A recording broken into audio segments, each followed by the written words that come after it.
Do you guys use the Davis traction control in Gonzo's car? We don't have any traction control at all. No traction control at all. It has Holly, like he has the stuff to do it, but I've never set it up. I tried using a little bit of traction control on James's car, and I've still got some work to do with figuring all that stuff out. But yeah, I'd rather just not use it. Yeah, just make the car hook. Yeah, get it out of the way. And that's one of those things too, where like it's more of a tool. Same thing with wheelie control. If we're going out testing or qualifying or something like that, I'm turning all that shit off, and we're gonna go fast. And then once you get into elimination rounds or whatever, and you know what you got, you've built yourself a tune-up, then you can use those to kind of hone it in and make sure it goes down. Yeah, somebody was surprised that I don't have traction control on my car. I'm like, it's pretty slow. Like, it doesn't really need it. Yeah, and for then, a 5.0 car, you don't really need it. But hey, it's been 480s, and it also right. it doesn't have a scramble button either. Because you got to have one of those. It's all in. I don't have anything more to scramble. You don't, if you can use it, put it into the tune-up. Yeah, like I was like, if I had more to throw at it, we would. I got to turn James's off. I'm not going to tell him that it's off. Just disable it. Yeah, I'm just going to turn it off. Just give it like 1 pound of. He's getting nothing. He has to like hit it incrementally. Yeah, because like if it's not fast enough, period, he's like it leaves. He's on it. Like like dude, leave it alone. Just let up on the button for a second. Did you go scramble? Oh, yeah. I think when he went red against me, he hit the scramble. I don't remember. I think when I beat him because he red lit, I think he wanted to put a gap so badly because he was frustrated that he was also on the scramble. I don't remember if he scrambled it there. I don't think he did. I don't think so. We had that thing turned out because that was a new motor and we had no testing in the thing. So he just put it together for this weekend, right? And it's back together. Yeah, I was over there the other day making it run. The 240. Yeah. Did he change much on it? It's back to basically the old 5.3. We did one of our camshafts in it, and he told me he freshened things up.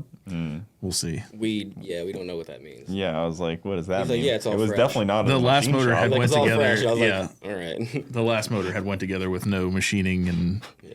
He probably means fresh oil. Yeah. Yeah. It wasn't used oil. Yeah. Or he's on like a fresh night of sleep after he put it in. Yeah, because it was your motor before. No, wasn't it? At one point, it was. At one point, I did Dart put a motor, 427 in that car. I had a Dart 427 in it, and then that one snapped a timing chain at FL2K a couple years ago. Also tool up every valve. Well, that's why it snapped a timing chain. But Somebody should have warned you about that. Eh? Yeah. Yeah, I feel like LSs never snap timing chains. No, the valves were tulipping, and then we didn't. I told him Clash. Wasn't that happening on one of the El Camino motors too? Yeah, same valve. Same exact valve.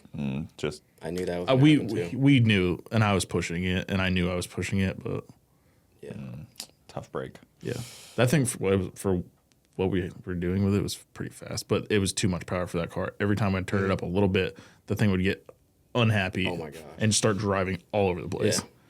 Yeah. He's got the making horsepower down. It just needs a chassis. The chassis is just not there on that car. It's so short. Yeah. Well, we'll see. Maybe the Nova will be. I think it's very similar to a Mustang as far as wheelbase goes, but the front suspension itself is just junk. It needs to be cut off. Like the car needs to be front halved and either use Mustang stuff or do a strut of some sort because it's just not. I thought that was his plan after he kind of. Well, I think we had talked about tapped her into the wall. It seemed like a good time to do that. Well, no, That would have that's been, the problem. It was still repairable. Unlike me, like he he's wasn't better totally off different. if it wasn't repairable. You should have went and cut it. Yeah. So he will put the car right back together. It doesn't matter. Like I'm gonna have my car ready to race. Where I'm like, all right, I gotta take it apart. I'm gonna upgrade it, and then 2 years later, I might have a running car again. He's not. He will have a running car if he's got to do something. And that's the thing with if you get stuck doing something like that. If you can't do it yourself, you're relying on somebody else to get it done. Which he could do it, but it's just a time thing, I think, for him. Yeah, maybe he shouldn't do the front suspension. It needs it. If that thing, I mean, maybe he shouldn't. He's a decent welder. I think he could do it. Yeah, but it's a whole geometry thing as well. That's not just like making a turbo kit. Yeah, you gotta have if you're gonna do a strut front end on that, you gotta have like jigs and stuff to make it straight. Yeah, that's what I mean. Like you probably want to use like because it's already been done. You might as well do it really right this time. Yeah, and make it perfect. Like the back of the car underneath needs a little bit of tying in after looking under it. Yeah. We won't dig too far into that, but there's a few upgrades that thing needs to have, and it could be fast and manageable, but yeah. Guys, thank you for tuning in to the Bogetti Clips YouTube channel. For the full podcast, check us out on Bogetti Studios YouTube and all your audio platforms. Also, hit that subscribe button to not miss out on any of the new Bogetti clips coming up.